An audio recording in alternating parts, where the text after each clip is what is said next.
लोगे तो मैं चल लूंगा, बट आपको जो 12 किलोमीटर एक्स्ट्रा बन रहा है ना मैम, इसका आपको अलग से चार्ज देना पड़ेगा। कहती भैया मैं क्यों दूंगी, ये तो अपने आप ही ऊबर में हो जाएगा। मैंने तो हाँ जी फ्रेंड्स, क्या हाल चाल है? आई होप सभी भाई अच्छे होंगे, स्वस्थ होंगे। दोस्तों आज दिन है मंगलवार का और आज डेट है 5 अगस्त 2025 और दोस्तों अभी टाइम हो रहा है 6:15 बज चुके हैं शाम के और मैं पहुंच गया हूँ द्वारका सेक्टर 12 और यहाँ से जस्ट सीएनजी डलवाई है और मैं लास्ट ट्रिप जो छोड़ी थी द्वारका सेक्टर 11 पे ड्रॉप किया था दोस्तों।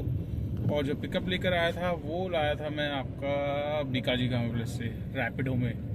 तो बीकाजी गाँव विलेज से सीधा रैपिडो में आ गई थी द्वारका की। तो घर तो आना ही था मेरे को जल्दी, क्योंकि आज मंगलवार है और मंदिर भी जाना है, फास्ट रहता है मेरा। तो दोस्तों आज मॉर्निंग में निकला था मैं तकरीबन 8:15 बजे और 8:15 बजे निकल के मेरे पास जो ट्रिप आई थी, देखिए आज ज़्यादा ट्रिपें नहीं करी पर कम ट्रिप में काम ठीक कर लिया है। तो आज पहली ट्रिप मेरे पास आ गई थी 573 के रेट में रैपिडो में। तो रैपिडो में 573 18-19 किलोमीटर की राइड थी। 1 घंटे से ऊपर टाइम लग गया था, 1 घंटा 5 मिनट तकरीबन लग गए थे। तो रैपिडो में छोड़ा साइबर सिटी 573 रुपीज़ में छोड़ा। वहाँ से फिर मेरे पास आ गई थी ऊबर में बुकिंग। ऊबर की आई Jawaharlal Nehru stadium, JLN stadium. तो वहाँ पर उसका रेट तो आपको पता ही है ऊबर का कैसे देता है। ऊबर का रेट हमेशा रैपिडो और ओला से भी कंपेयर कर लो 100-150 रुपये कम ही रहता है। ठीक है, एज पर हम काउंट करें तो 10 रुपये किलोमीटर भी पड़ जाए वो भी बड़ी बात है। 290 का रेट दिखाया था मेरे को और 24 किलोमीटर की ट्रिप थी। और क्या है कि गुड़गांव में जब दोस्तों पहुंच जाते हैं ना तो फिर ट्रिप दिल्ली की लेना एक वो बन जाता है। अगर नहीं लेते ना तो इतनी गाड़ी वाले खड़े रहते हैं भाई वहाँ पर कि मैं नहीं एक्सेप्ट करूँगा ना तो कोई और एक्सेप्ट कर लेगा। तो इसीलिए फ़िलहाल रेट 10 रुपये किलोमीटर का था, तो इसलिए मैंने कहा चल यार 24 किलोमीटर है, काट पीट के अपना 270 तो मिलेंगे। तो 290 दिखाया था, तो 290 दिखाया, 278 रुपये मेरे को इसने दिए थे और 100 रुपये दे दिया था MCD, सॉरी 271 दिए थे और 100 रुपये दिया था MCD। तो तकरीबन 1 घंटे में छोड़ा वहाँ पर जवाहरलाल नेहरू स्टेडियम में। फिर उसके बाद में आ गया था साउथ एक्स की तरफ। तो साउथ एक्स जैसे आया दोस्तों मेरे पास आ गई बुकिंग बहादुरगढ़ की। तो रेट दिखा रहा है 635 रुपये ऊबर और किलोमीटर था 40 किलोमीटर। तो मैंने ले ली। अब मुझे ध्यान रहा यार बहादुरगढ़ और ये बल्लभगढ़, इनमें दोनों में ना कन्फ्यूजन हो जाती है मुझे। मैंने उस हिसाब से बुकिंग उठाई। मैंने कहा यार बल्लभगढ़ की है और 635 रुपये दिखा रहा है तो बढ़िया ही होगी यार 635 में। मैंने 40 किलोमीटर में 635 मिल रहा है, 100 रुपये का स्टेट टैक्स भी मिल जाएगा मेरे को साथ में। तो मैंने उठा ली, उठा के भाई साहब पहुंच गया। पहुंचने के बाद जब स्टार्ट करी ट्रिप, ओए यार दिमाग घूम ही गया। मतलब कई बार होता है दोस्तों ऐसी कन्फ्यूजन हो जाती है। तो आपके साथ भी ऐसा होता है कि यार बल्लभगढ़ और बहादुरगढ़ में है ना डिफरेंस समझ में नहीं आता क्या है। तो फिर मैडम बोलती है बैठते के साथ ही कि भैया आप ये रूट कहाँ से दिखा रहा है। मैंने कहा जी ये तो सीधा जा रहा है, धौलो कौन से होता हुआ आप पीरागढ़ी वाले रूट से मुंडका होते हुए बहादुरगढ़। कह रही भैया ये रूट मत लीजिए। और मैंने कहा जी फिर कौन सा रूट? कह रही ये जो द्वारका एक्सप्रेस वाला रूट है ना इसको फॉलो कर लो। और मैंने कहा मैडम देखो सीधी सी बात है, ये दिखा रहा है 40 किलोमीटर। मैंने कहा आपको फेयर कितना आ रहा है? और फेयर भी आप सुनो तो मजेदार बात, फेयर उसका कह रही है 487 रुपीज़। 40 किलोमीटर में 487 रुपीज़ का फेयर दिखाया उसको। ठीक है, तो मैंने कहा मैडम मैं रूट चेंज कर दूंगा, ठीक है, बट आपको देखिए मैं रूट चेंज कर रहा हूँ, सीधा 12 किलोमीटर ट्रिप से एक्स्ट्रा हो रही है। उसने अपना मैप चालू किया, कह रही मुझे तो 55 किलोमीटर। मैंने कहा जो भी है मतलब अगर, मैंने कहा मुझे 52 किलोमीटर दिखाया है द्वारका एक्सप्रेस। कह रही भैया वहाँ से ले चलो और बिल तो अपने आप बढ़ जाता है। मैं कहा जी ये कितनी बार एक्सपीरियंस ले चुके हैं, बिल बिल्कुल भी नहीं बढ़ता। ठीक है, आप बोलोगे तो मैं चल लूँगा, बट आपको जो 12 किलोमीटर एक्स्ट्रा बन रहा है ना मैम, इसका आपको अलग से चार्ज देना पड़ेगा। कहती भैया मैं क्यों दूंगी, ये तो अपने आप ही ऊबर में हो जाएगा। मैंने तो फिर आप नहीं दोगे तो आप फिर उस मैप से चलो जो मैप बता रहा है। मैंने कहा मैं तो उसी मैप से चलूँगा, मैं क्यों आपके कहने पर इधर उधर करूँगी गाड़ी। मैंने कहा रेट, कह रही रेट ऑटोमेटिकली बढ़ जाता है। मैंने कहा नहीं बढ़ता मैडम। मैंने कहा मेरे 2-3 एक्सपीरियंस हो चुके हैं, नहीं बढ़ता रेट। ठीक है एक काम कर लेते हैं, रेट बढ़ गया तो मैं आपसे पैसे नहीं लूँगा, अगर रेट नहीं बढ़ा तो आपको देने पड़ेंगे। कहते हैं ऐसे कितने में दे दूँ? मैंने कहा यार, मैंने कहा देखो 10 रुपये किलोमीटर पड़ता ही है हमें ऊबर जो देता है। मैंने कहा उसमें आपका 120 रुपये बन रहा है, 120 रुपये एक्स्ट्रा दे देना। कहती भैया उसमें तो मैंने टिप भी डाली हुई थी 30 रुपये की। अब देखो मजेदार बात, मतलब बंदी जो टिप डाल रखी है यार, टिप डालना तो आपको पता है कि भाई टिप आप दे रहे हो, उसके बाद ही हम लोग जब हमें रेट अच्छा दिखाई देगा तभी तो हम एक्सेप्ट करेंगे।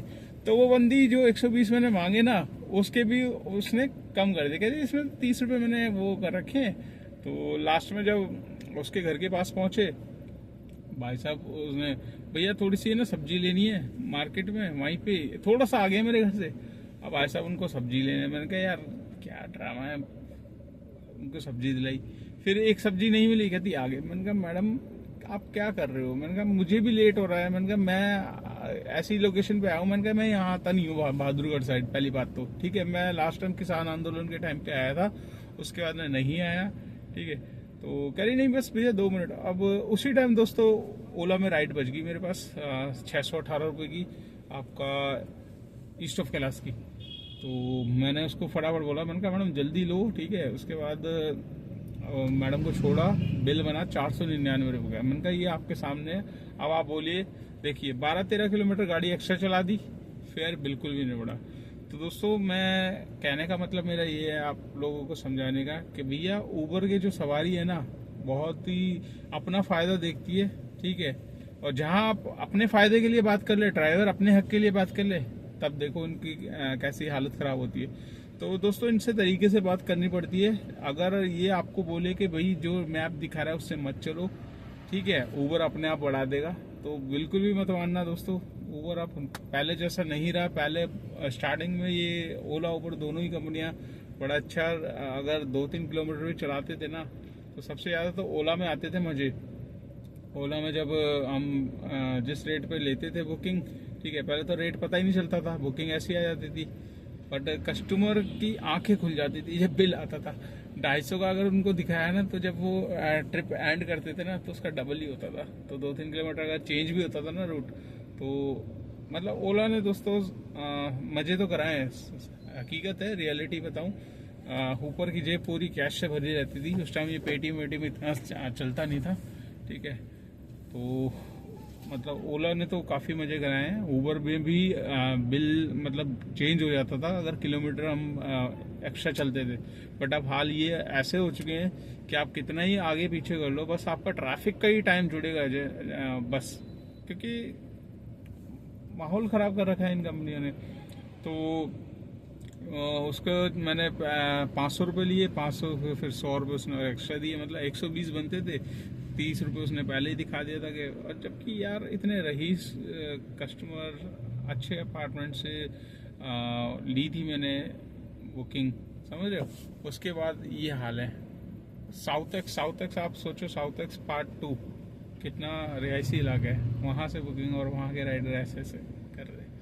तो वहाँ से दोस्तों मेरे पास आ गई थी ओला में बुकिंग। ओला में फटाफट ली मैंने 618 वाली बुकिंग, और उसका बिल तकरीबन बना 743 रुपये का। और मुझे जो ऊबर ने ओला ने दिए, ओला ने मुझको दिए आपका 618 रुपये वैसे दिए, मतलब टोटल 743 का बिल बना था। 618 और 100 रुपये टोल, 720 तकरीबन मेरे को दिए थे।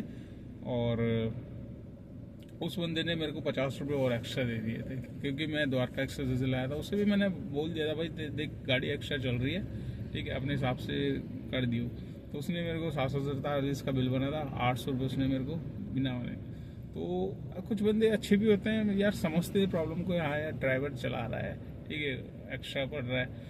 तो आप दोस्तों क्या है कि कहने का मतलब ये है कि आपको ऐसी राइड है, कोई भी अगर सवारी फोर्स करे ना कि भैया अपने आप ही चेंज हो जाता है, तो बिल्कुल भी मत मानिएगा ऐसी ना। इसमें नुकसान हमारा ही होता है। हम क्या है कि कस्टमर की बात मान लेते हैं और उनकी डायरेक्शन पे चले जाते हैं, बट होता क्या है कि हमारा ही नुकसान हो जाता है। तो ये कई भाइयों के साथ हो चुका है, और आपके साथ भी हुआ तो मुझे कमेंट्स करके ज़रूर बताना दोस्तों। तो वहाँ से मैं ले आया था ओला में ईस्ट ऑफ कैलाश से फिर एक राइड छोटी सी ली ओला में आपका एम्स के बाद मैं सीधा आ गया यहाँ पर द्वारका। तो अब आज का काम आप जानना चाहोगे महेश भाई ने काम कितना कर लिया है, तो काम बता देते हैं दोस्तों। ज़्यादा खास नहीं है पर ठीक ठीक कर लिया है जिस हिसाब से निकला था मैं, और जिस हिसाब से अभी यहाँ पहुँच गया हूँ मैं। 6:25 हो चुके हैं। तो यहाँ पर आपको दिखाया था मेरा काम कितना टोटल कितना हुआ है। 877 रुपये का ऊबर में काम हुआ है, और 900 कुछ रुपये का रैपिडो में है, और ओला में है 820 रुपये का। तो 855, 977 ऊबर का है, और आपका टोटल काम है 2600 कुछ रुपये का हो गया। 2652 रुपये का मेरा काम है, जिसमें से मेरी जो सीएनजी कंज्यूम हुई है दोस्तों, सीएनजी मैंने डलवाई थी आपका, अभी दिन में मैंने डलवाई थी तकरीबन ये हुई थी मेरी 437 रुपये की सीएनजी थी दोस्तों, मैंने दिन में डलवाई थी 437 की। उसके बाद 436 की डलवाई थी, उसके बाद अभी मैंने डलवाई 236 रुपये की, और सुबह डलवाई थी तकरीबन 300 समथिंग की डलवाई थी, 300 की। तो टोटल सीएनजी 400, 200, 300 और पहले की भी थी, तो तकरीबन सीएनजी इसमें थी 1200 रुपये की। टोटल जो 1200 रुपये की बता रहा हूँ मैं सीएनजी, और सीएनजी अभी सिलेंडर है फुल। तो 1200 में से दोस्तों 600 साढ़े 600 का सिलेंडर होता है, तो 600 की सीएनजी हम हटा लेते हैं। ठीक है, 2652 रुपये का काम हुआ है, जिसमें से 600 की सीएनजी हट गई है मेरी, क्योंकि मैं जो ईस्ट ऑफ कैलाश वाली ओला की बुकिंग लाया था ना, वो बिना एसी की लाया था, तो उसमें एवरेज मेरी थोड़ी अच्छी निकल गई थी, और मैंने सीएनजी डलवाई थी 182 किलोमीटर पे, और अभी मेरी गाड़ी जो दिखा रही है मीटर 212 किलोमीटर में, मतलब पूरा सिलेंडर 212 किलोमीटर में चल गई। अच्छी हाईवे पे क्या है कि हाईवे पे अच्छी निकल जाती है दोस्तों, जब आप लंबे रूट पे चलते हैं ना बिना ट्रैफिक के, तो एवरेज भी अच्छी निकल जाती है। तो 600 की सीएनजी लगी है, 2600 का काम हुआ है, तो बचेंगे 2000 में से 300 रुपये निकालेंगे गाड़ी की maintenance, fitness, permit, insurance, tyre से 100 रुपये का पेट्रोल, और दोस्तों इसमें 100 रुपये और निकालूंगा मैं, क्योंकि मैंने ओला का 7 दिन का रिचार्ज ले रखा है, कल भी नहीं निकाला था गलती से, आज मैं निकालूंगा। तो 400 रुपये निकाल लेते हैं, क्योंकि ओला का भी निकालना है। ठीक है, तो 400 रुपये और निकाल लेंगे तो बचेंगे 1600 रुपये। तो आज की नेट इनकम है दोस्तों 1600 रुपये की। इसमें मुझे किसी को कुछ नहीं देना। हाँ, आपकी गाड़ी नहीं है तो गाड़ी की ईएमआई पे करनी पड़ेगी, और ड्राइवर रखा गया है तो उसकी भी सैलरी निकालनी पड़ेगी, उसके बाद ही आपके पास नेट इनकम निकल के आएगी। तो आशा करता हूँ ये जानकारी आपको अच्छी लगी होगी। वीडियो अच्छी लगे तो लाइक कर देना, लाइक के साथ कमेंट्स भी करना। कमेंट्स में साइड में आप स्वैप करोगे तो वहाँ पे आपको एक हाइप का ऑप्शन मिलेगा, आप हाइप दे दीजिएगा मुझे, जिससे मेरी वीडियो आगे रैंक करेगी, उन भाइयों के पास पहुँचेगी जो जानना चाहते हैं ओला पर कैसा काम है। तो चलिए दोस्तों, वीडियो को एंड करते हैं और आपसे मुलाकात करते हैं नेक्स्ट व्लॉग में। तब तक के लिए